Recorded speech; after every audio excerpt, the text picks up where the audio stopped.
Thanks for tuning in. This is Mo Asari as part of the University of Toronto's MPK program. Today we're going to take a look at client Mike and his performance that he had at Goldring Center for High Performance, break down his movement patterns, and see how he did on the exercises. So the first movement that we're going to break down is Mike's body weight push-up. Now he had to perform this exercise for 30 seconds on, 30 seconds off. Let's take a look at the current constraints.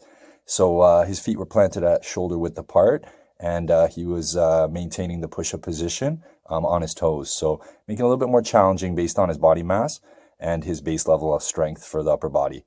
One way we can take a look at how this has affected his performance is that he loses the key features. So you see internal rotation of the shoulders, so his shoulder's not necessarily staying down and back. And he also has a hard time maintaining the full range of motion, so getting his chest to touch the floor. So one thing that we can add as a new constraint is basically looking at having Mike do a dead stop push-up instead. So he's starting off the floor. He's going to get into a full push-up position, locking out the elbows, so getting through a complete range, and also having a controlled manner getting back down to the floor. So this is what it looks like. So again, he's going to have global tensioning. He can focus on keeping a neutral spine, not extending through the back, shoulders down and back, breathing out and driving through into a full range of motion, and having controlled shoulder features. Mike, give this a shot. Next, we're going to take a look at Mike's performance on the VersaClimber. Now, a current constraint that he's imposed on himself is going to be based on having the handle set to the lowest position while being strapped in an upright posture.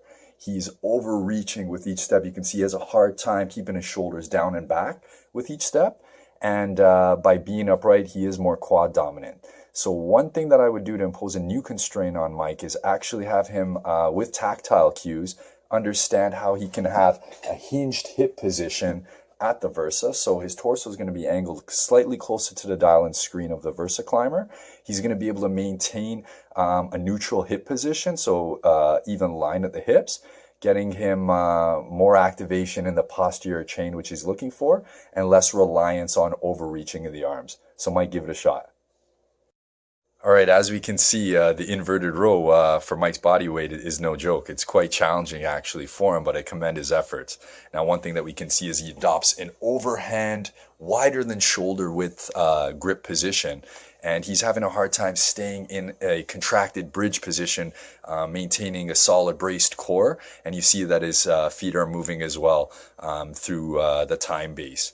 Now, one thing that I can suggest to Mike is a new constraint so that he gets a little bit of movement variability and learning of what that actually feels like is actually adopting a underhand grip instead and having it about shoulder width apart as opposed to wider.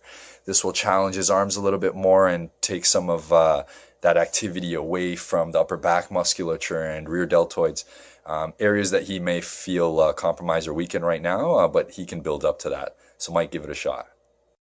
All right, going over to the one-arm bench press. Now, again, we're going to see some varying movement patterns between repetitions, but similar themes, again, do show up with this press.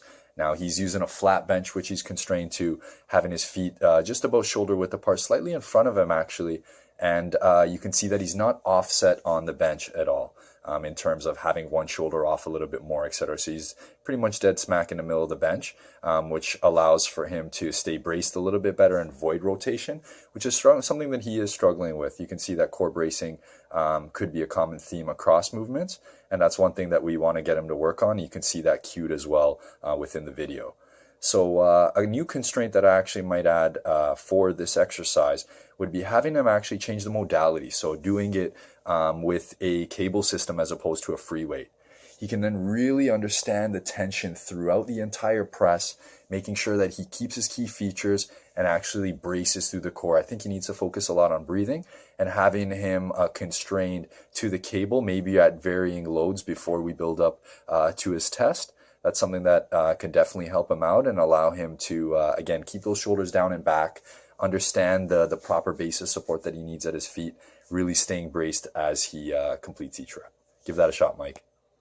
But not least, let's take a look at Mike's single arm row. Now we can see that his contralateral side, he does have his legs constrained to the bench, and the side that is loaded, he adopts a fairly narrow base of support close to the bench. Now, based on the height of the bench, he is having a hard time maintaining a neutral spine. So you see that constant slight flexion in the lumbar spine.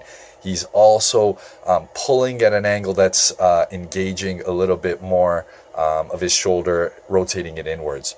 So again, we want to be able to maintain those key features, and I think the best way to do that would probably be in a staggered stance. So if Mike's able to adopt a much wider stance with the feet, he can hinge that hip, brace a lot better using strength by driving through the palm of his hand that's on the bench, and then he can focus really on pulling that shoulder down and back before going into the row. So I think either elevating the bench, maybe getting him to do it off the rack is a constraint that I'd impose on Mike. Obviously he can change the load, but I think that with proper cueing and just getting his body to understand what a neutral position is first, that would be really important, and that's something we could look for Mike. So Mike, give that a shot. Overall, Mike, I love how you pushed through the entire workout. That's an ideal client for a coach. You know, you never complained, and you gave your best effort. So good on you there, man. When it comes to the key features, again, I can see that you're really doing your best to try to maintain, neutral positions, listening to the cues from the coaches, and working through the entire work period. So again, really great job in terms of making sure you're focused throughout the whole exercise. I know on a day-to-day basis, our goal is to move better, and that's what's going to create that functional strength for you. I hope with some of the tips from this video that you can implement that for your future exercises, being mindful of your breathing, being mindful of core bracing, and seeing yourself master all these movement patterns with new constraints and having better awareness. So good luck, Mike, and thanks for showing what you got. Respect.